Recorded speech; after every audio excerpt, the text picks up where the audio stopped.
Hi everyone, welcome in this wonderful evening to Googly Ghouls brought to you by Googly Mania. I'm Yuri and with me is my friend and fellow football enthusiast Ranabir. 14 June 2018, a day football fans throughout the globe have been waiting for. This day marks the beginning of the biggest football tournament that comes after 4 years. 4 long years that are so hard to wait for. The FIFA World Cup. The FIFA World Cup 2018 is going to have 32 teams and is being hosted in Russia. Around 11 cities and in 12 stadiums. This global extravaganza and the excitement is going to be viral throughout the globe. Let's come to the match speculations. Ranabir, this opening match is very important for every single team, especially for the Group A. There are 4 teams out of which 2 teams are really formidable, that is Egypt and Uruguay. For Russia and Saudi Arabia, both of them, for it is important to win this match. Let's come to the match statistics. Till now, Russia has lost the most important international matches, while Saudi Arabia has lost all the single friendly matches they have played, though I don't blame them. They have played against one of the most formidable opponents of the World Cup, that is Germany, and also against intimidating players and groups like Italy and Peru. Hence, it's quite fine if they lose against these strong teams. However, let's come to the important thing. Saudi Arabia and Russia will be both trying very hard to win this game. So Ranabir, what do you think? Who is going to win this match today? Looking at this very team match, I can definitely say that I won't be calling them as powerhouses. As far as Saudi Arabia is concerned, they're playing for the 5th time in the international arena as far as World Cup is concerned. And we shouldn't be forgetting that they missed the World Cup in 2010 and 2014. So it's basically some sort of comeback for them. So last time when they played in the World Cup, it was way back in 2006 when Italy were the champions. So this time around, the target for Saudi Arabia will be to go to the knockout stage. But if we look at the Group A, I won't be calling it a group of death because they're mediocre teams. But when you have teams like Uruguay, Egypt, you know which Egypt, when you talk about Egypt, we remember Mohamed Salah. When you talk about Uruguay, Cavani and all the places there. And when you have Russia, see, as far as Russia is concerned, I'm not going to say I'm very disheartened with the team lineup or the 23-member squad itself. But I can definitely say that being the hosts, they'll be feeling the pressure. But make sure one thing, that they'll be having popular support with them. And in football matches in such big arena, we have seen even big players, top players faltering in such situation. So it will be up to the Russian players itself how they're going to adapt to the scenario. We can definitely see what the coach said, Kwan Pizzi. He mentioned that the players are pretty upbeat. As far as Saudi Arabia is concerned, they said they're pretty upbeat and they want to give their best. But we shouldn't be forgetting that Saudi Arabia set 2 managers back-to-back, and that must be having a negative impact on the bunch of players who are going to play today against the Russians. As far as Russia is concerned, last time when I've seen them playing pretty well way back in 2008 Euros when they reached the semi-finals, and at the time they had players like Arshavin, Pavlyuchenko, who later played to top clubs like Arsenal and others. But this time around, they don't have those so much big faces. But certainly they're going to rely on players like Golovin, someone like Miranchuk. Miranchuk is going to be the top number 10 player. And we have been saying that Russia is missing a top number 10 because in spite of playing well, in spite of creating goal-scoring chances, they have been not being able to put the ball to the net. But I think as far as Miranchuk is concerned, he can be the person upon which the Russian team can rely upon in today's match. And as far as Saudi Arabia is concerned, their game plan is going to be certainly different. See, the perspectives are very different for both the teams. But as far as Saudi Arabia is concerned, definitely they'll try to play long passes because it fits their traditional play style. So it's going to be Russia's turn and they have to play, they have to show that what they're doing today, they have the support and obviously their game plan is certainly will be waiting for. We'll be back after a quick break. Stay tuned to Googly Mania for all updates on this year's World Cup, the biggest extravaganza of the year.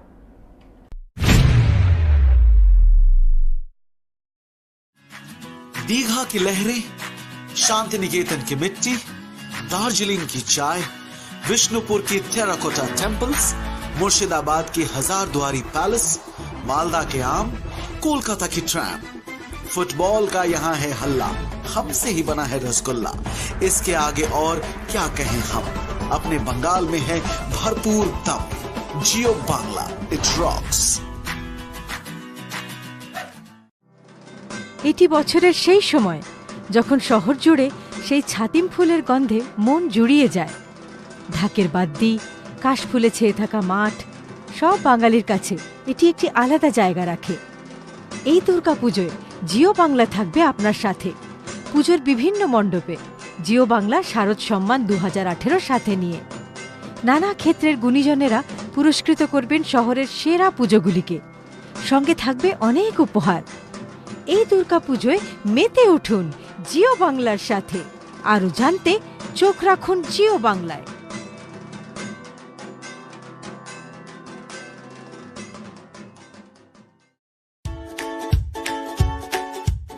Geo Bangla is a portal which focuses on the positives of Bengal, from Ray's enviable arm to Roy's unique Bhattachitras.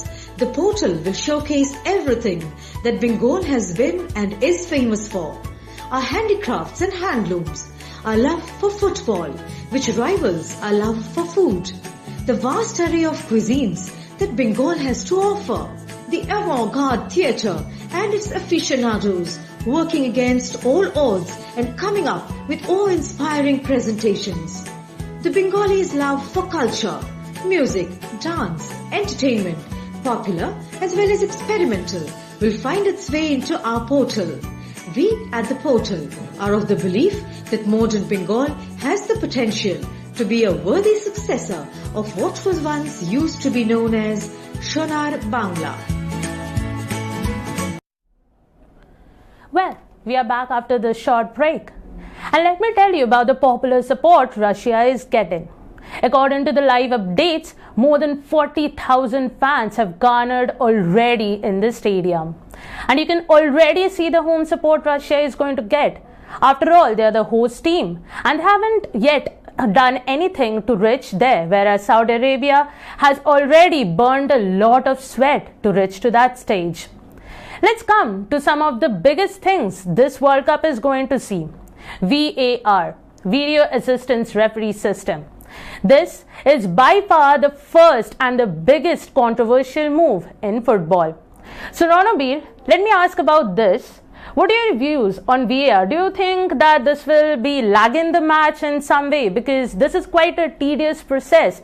According to what I have heard, more than 13 people will be there in a stand-up and they will be reviewing the entire match process. I think this might lag a bit, but I would like to know what are your views on this. See what happens when the fans are seeing the matches.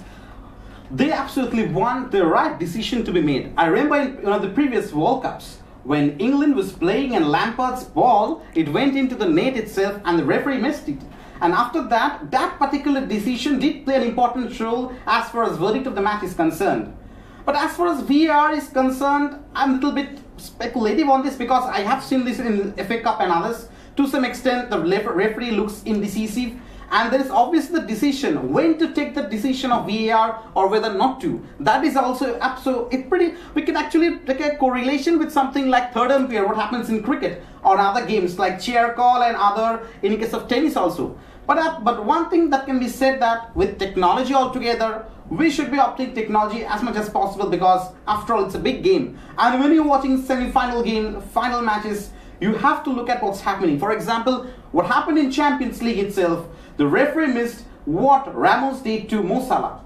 And that there was huge controversy after that. Yeah, you may say that in games like when Saudi Arabia play against Russia, these things won't be having that impact. But in the later stages, when we'll be saying that Spain playing against Portugal or Brazil playing against Belgium or such cracker of matches, any moment of such as far as decisions like granting a penalty or something, in that case VAR is something which is going to play an important role. And I think this is a revolutionary move from the FIFA officials, and it was much expected. So, but as far as timing is concerned, that's going to be worried, because if it so happens the referee takes something like 2 minutes or 3 minutes, it can dampen the spirit, because football is after all a game which is played with momentum, and if you lose the momentum itself, and if you get agitated with a decision, then it's something, it may hurt the players, because nowadays if you are seeing Bundesliga, if you are seeing EPL, if you are seeing La Liga or any other leagues, we see that momentum of the game is something which the players often say. Even we have seen coaches like Zinedine Zidane, or someone like Mancini, or someone like Pep Guardiola or Antonio Conte. All these coaches, what they say,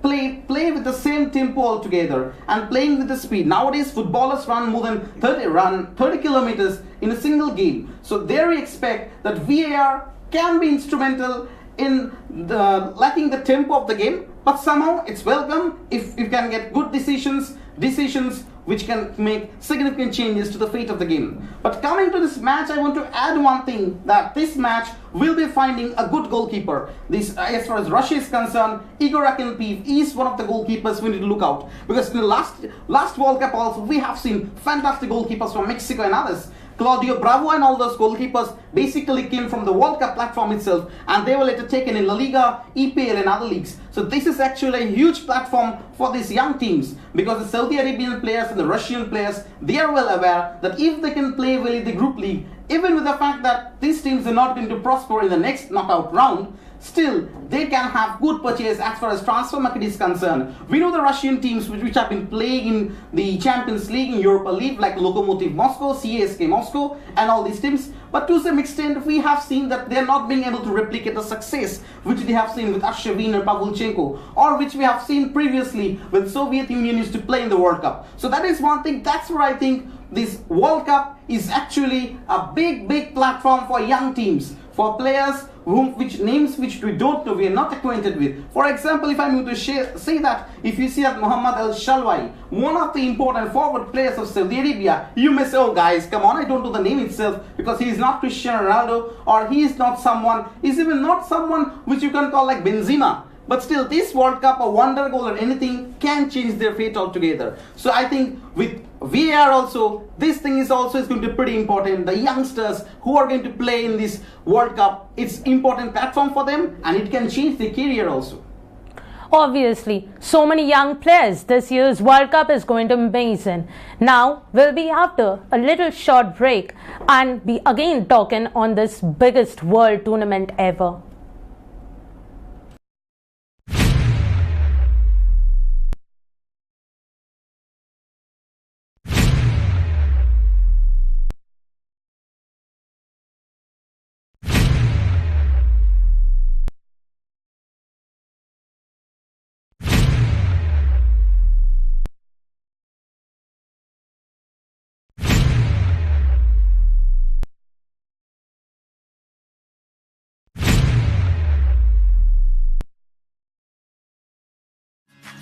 Digha की लहरें, शांति निकेतन की मिट्टी, दार्जिलिंग की चाय, विष्णुपुर की terracotta temples, Murshidabad की Hazarduari palace, Malda के आम, कोलकाता की tram.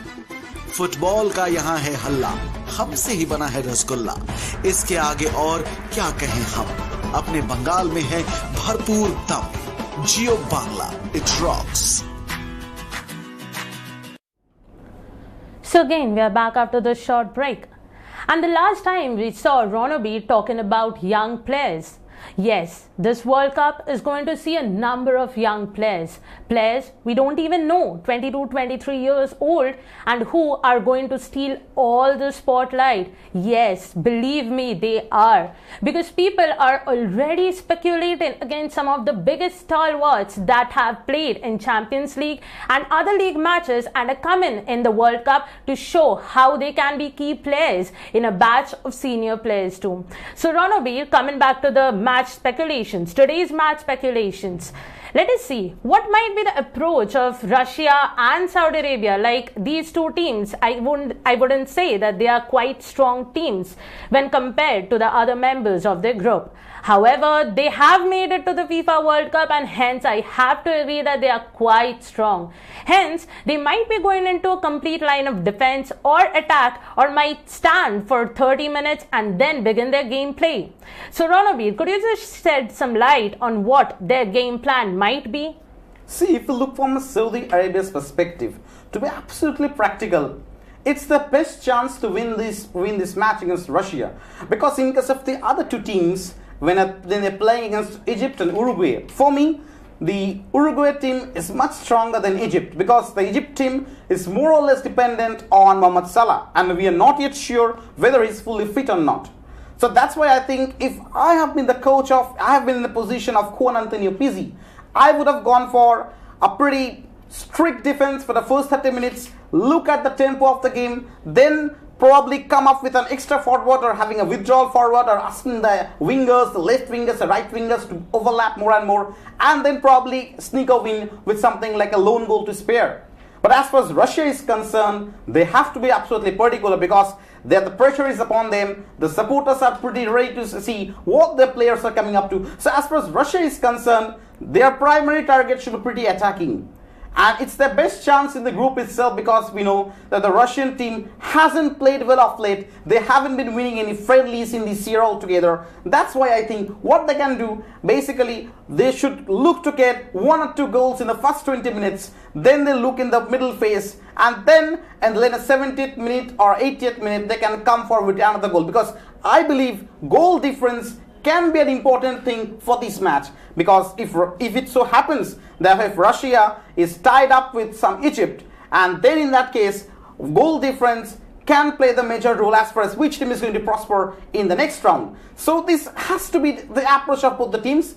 But I would love to see how Saudi Arabia plays, because this time around we have got 5 teams playing from the Asian zone. We have got Japan, we have got Australia, we have got Iran, we have got Saudi Arabia itself, and South Korea, obviously. So all eyes would be on Saudi Arabia, how they are prepared against the top teams. So that's going to be one important thing all Asian supporters are going to wait and see them. Well, I think it is obvious to us that both the teams will be fighting for survival in this big tournament. The Green Falcons will be the first Asian team to play their opening match, whereas Russia will be conquering the home support in their first match. So I think that is the end, and we should be hoping for the best team to go through the knockout stage as well as prosper in this tournament.